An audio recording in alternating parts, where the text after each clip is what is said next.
the origin of every adventure, there is often a story of childhood. My father wanted me to pursue higher studies, in particular business studies, but I didn't want to. I wanted to be a sailor. So when I was 17, he found out that I wanted to be a sailor, and I ran away from home and left a note on my pillow saying that I was leaving, that I wanted to be a sailor, and that I was sailing on a Maltese cargo ship.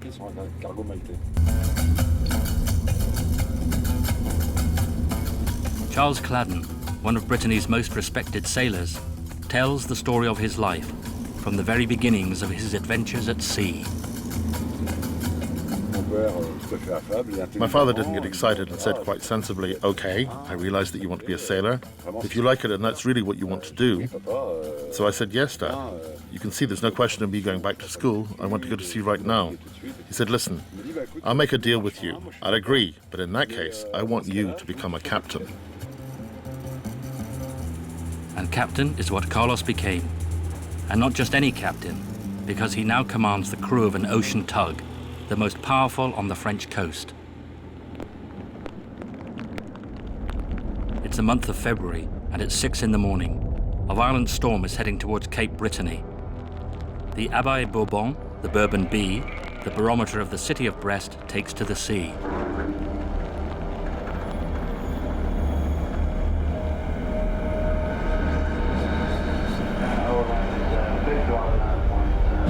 Pour Ushant, je demande l'autorisation de prendre la face nord. On the bridge, concentration is intense. They're listening for the slightest radio signal.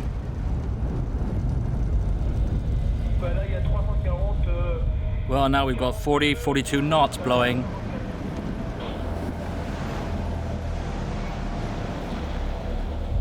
Yes, Abeille. Okay, I think we're out of trouble with the wind change and we can make way.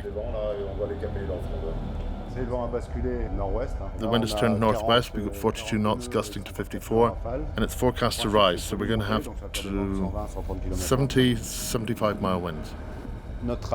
Actually, our job is to intervene between the incident, what may be an incident, and the accident itself.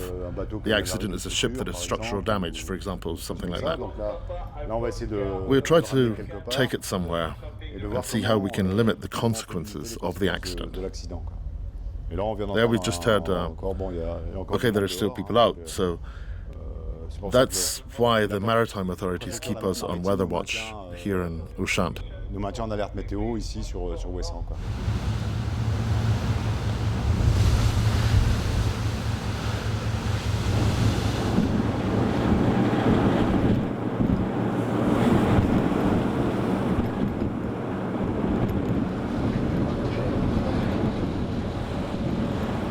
But it's soon impossible to remain at anchor in Stiff Bay on Ushant.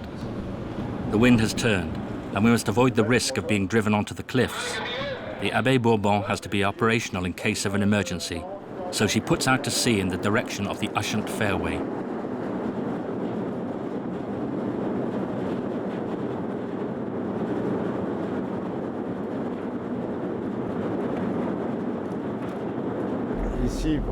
Why is this a dangerous place?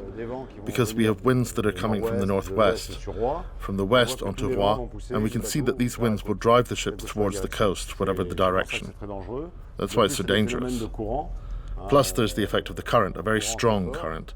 So when we have winds against the current, we can get a big increase in the size of the waves here.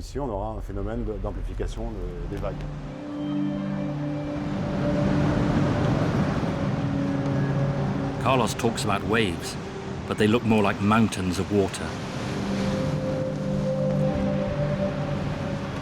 This captain and his crew have no need to prove their courage. For years now, they have been braving tempestuous seas to go to the aid of ships in distress.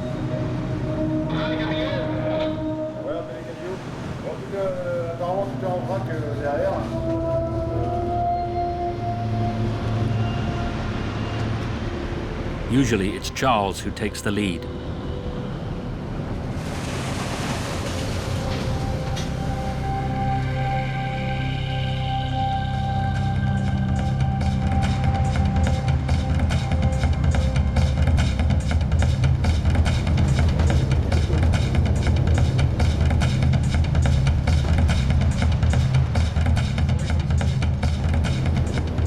Each of the sailors on board knows his role by heart.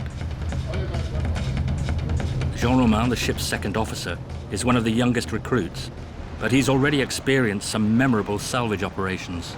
Well, when we get there, the aim is to go to the front of the ship with the crew, who'll be made available to help us, to pass the tow line as best as possible. With the crew of a ship in distress, I think, well, I get the impression that when they see us coming, they see our arrival as a sort of rescue, because they're so distraught. Sometimes they've already been drifting for several hours in bad weather. They have no means of controlling their ship, and they're rolling from side to side. Well, that's exhausting, so they don't necessarily have a very high morale. Oh, I think that when they see us arrive, it's a bit of a relief, because they can say to themselves, oh, at last they come to fetch us, they come to pick us up and take care of us. The thing is that you're thrust right into action, into operation. But sometimes there can be dead periods. I think of when we did the Abeille Sun. Same thing. I was recalled, and well, the Abeille Sun is a ship loaded with chemical products. And the chemists that we consult at the crisis center with the Maritime Authority said, be careful. 3 chemists tell us there may be a risk of explosion if the boat runs around. I start thinking and thinking and thinking, and I tell myself, if I go like this, I've had it. And then I remembered a thing that my grandfather used to say. He used to say, if you're scared, it was a thing for kids, you have to learn to walk in your fear. And quite stupidly, like in a hospital, I practically go into a catatonic state. And I got up and I started walking, and I kept repeating with this image in my mind, walk in my fear, walk in my fear.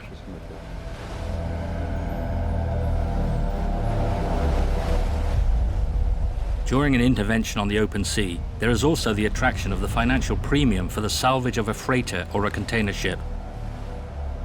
But what really drives these extraordinary seamen is a sense of solidarity amongst sailors.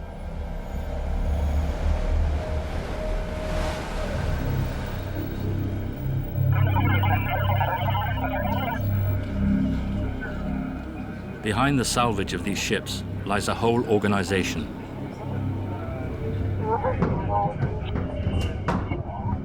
We're heading for one of the Navy's most secret locations. We thread our way along a maze of corridors in the company of Captain Yves Postek.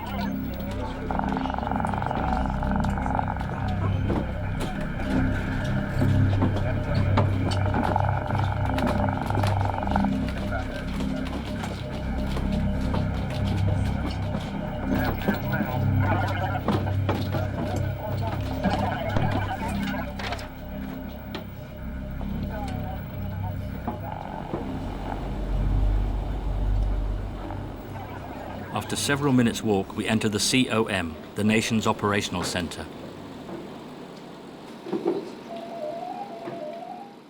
Well, these are quite exceptional sailors, hardened, courageous, because, well, after all, they face extremely hostile weather conditions, and they're under the command of a captain who has a rare knowledge of salvage operations. The captain of a ship wants to delay taking a tow till the last possible minute, because he knows it's going to cost him money. He will be accountable for it to his owner. And it's precisely for that reason that the maritime prefect has the power to act. He can order the captain of a ship to take a tow because because his ship constitutes a danger for our coast, an immediate danger. The wind's going to keep up all night. No, we'll see tomorrow where we position you. Yeah, okay, no problem. All right, okay, thanks. Goodbye. The Ushant Fairway, the territory of the Abeille Bourbon, is a veritable maritime highway. 150 vessels pass through every day, and they're not little ones. Container ships, tankers, or chemical carriers. You have to be ready for every emergency, so practice is non-stop. The goal is to be prepared when required. Okay, we prefer it if nothing happens, like everybody else. But it's obvious that the fact that we practice, well, in the end, when we find ourselves in conditions that can sometimes be quite exceptional, which has already happened, it allows you to get rid of a large part of the stress because you fall back on professional practices.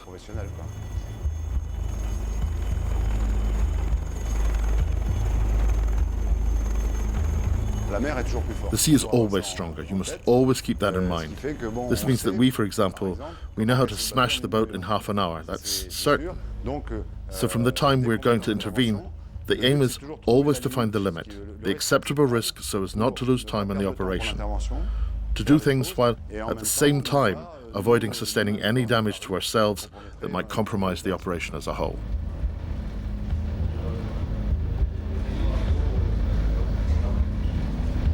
Find the limit, walk over your fear, and react quickly, very quickly.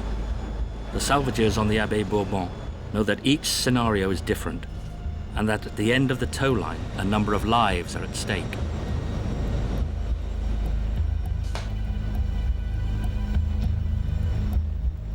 It's a moment when you're very, very close to the ship in distress.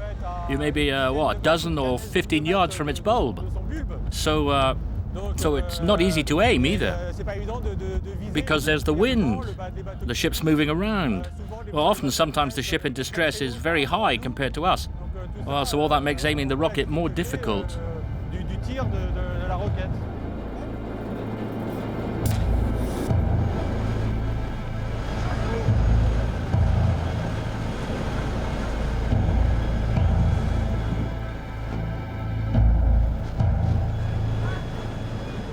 While some crew are busy on the rear deck, other crew are on alert in the machine room, the belly of the bee.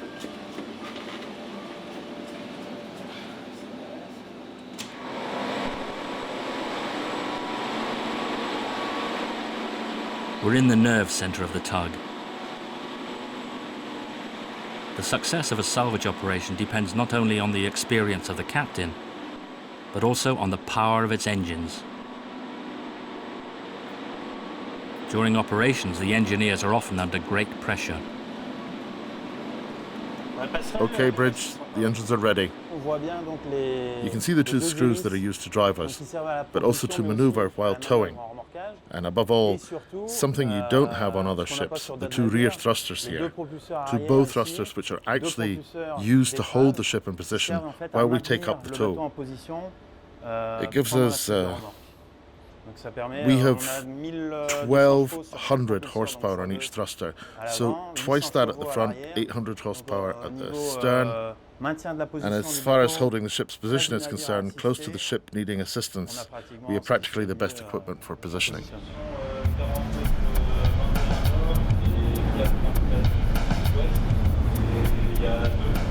And yet, despite the reliability of the engines, the danger is there just a few yards away.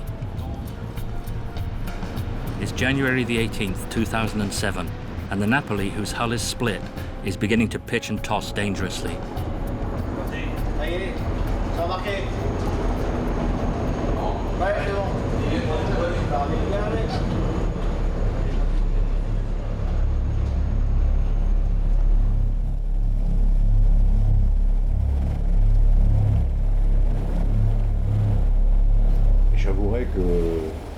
I admit that when I arrived on the Super Hornet, we were the first there. When I got up there, I saw the broken ship. My first reaction was to think, we're turning round, we're not staying here, because we didn't know what to do. We could see that the ship was going to break up.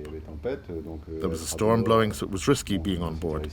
However, we do one of those jobs where you have to try to find a way, try to do something. We're faced with the accident. So in this case, you have to try to find the least bad compromise in what you can do. So as I always say, in this type of situation, it looks like a hopeless situation, we have to go for it, try to do something.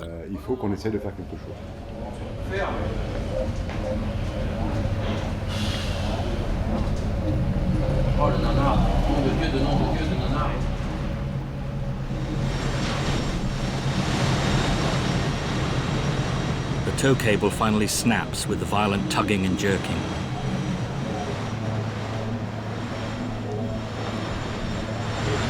it's impossible to maneuver the container ship.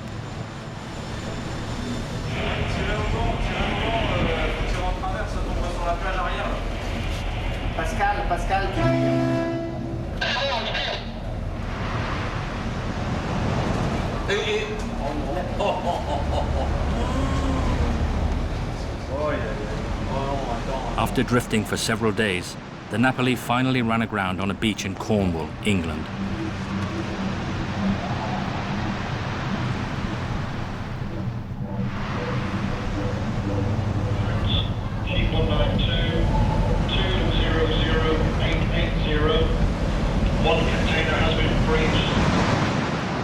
For the French and English salvage teams, this operation is not a happy memory.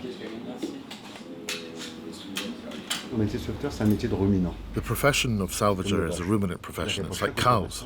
That means that after each operation you think, what could we have done better? There's so much pressure at the moment of the operation that later you experience a little crisis of compensation. There's the funk, the retrospective fear that it's there, it comes. There's a load of things, and that, how can I put it? You get used to it. Sometimes every operation, it's things that pile up. You don't get used to that. The only thing you learn with time is that it passes.